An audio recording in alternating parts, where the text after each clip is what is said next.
Doctor Rizwana London کے ایک بڑے اور مصروف اسپتال میں بطور نیورولوجسٹ کام کر رہی تھیں۔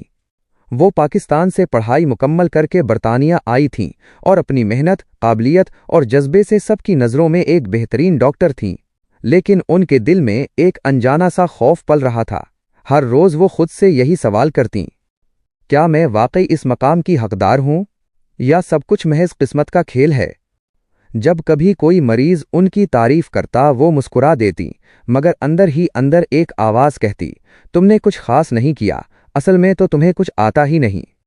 میٹنگز میں جب وہ کوئی رائے دیتیں اور وہ منظور ہو جاتی تو انہیں لگتا کہ شاید باقی سب لوگوں کو زیادہ نہیں آتا، تبھی ان کی بات مان لی گئی۔ وہ خود کو کمتر محسوس کرتیں، ہر کامیابی کو شک کی نگاہ سے دیکھتیں اور ہر ناکامی پر خود کو سختی سے کوستی تھیں۔ ایک دن ان کی کولیگ ڈاکٹر ایملی نے ان سے پوچھا، رضوانہ، تم ہر وقت اتنی پریشان کیوں رہتی ہو؟ تم تو اسپتال کی بہترین ڈاکٹرز میں سے ہو۔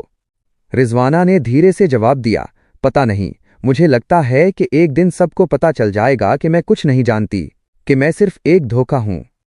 ڈاکٹر ایملی نے حیرانی سے ان کی بات سنی اور نرمی سے کہا، یہ جو تم محسوس کر رہی ہو یہ امپوسٹر سنڈروم ہے۔ میں نے اس بارے میں پڑھا ہے اور خود بھی اس سے گزری ہوں۔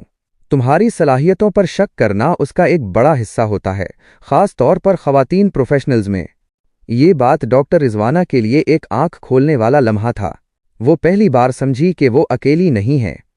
اگلے دن وہ ایک تھیراپسٹ سے ملے اور چند ہفتوں کی تھیراپی کے بعد انہوں نے خود کو سمجھنا شروع کیا۔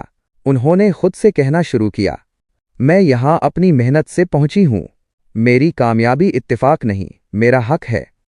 آج ڈاکٹر رضوانہ نہ صرف ایک کامیاب ڈاکٹر ہیں بلکہ وہ نئے آنے والے ڈاکٹروں کے ساتھ امپوسٹر سنڈروم کے بارے میں بات کرتی ہیں تاکہ کوئی اور خود کو تنہا محسوس نہ کرے۔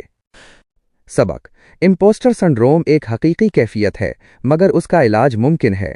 بات کرنا، سننا اور خود کو پہچاننا، یہی پہلا قدم ہے۔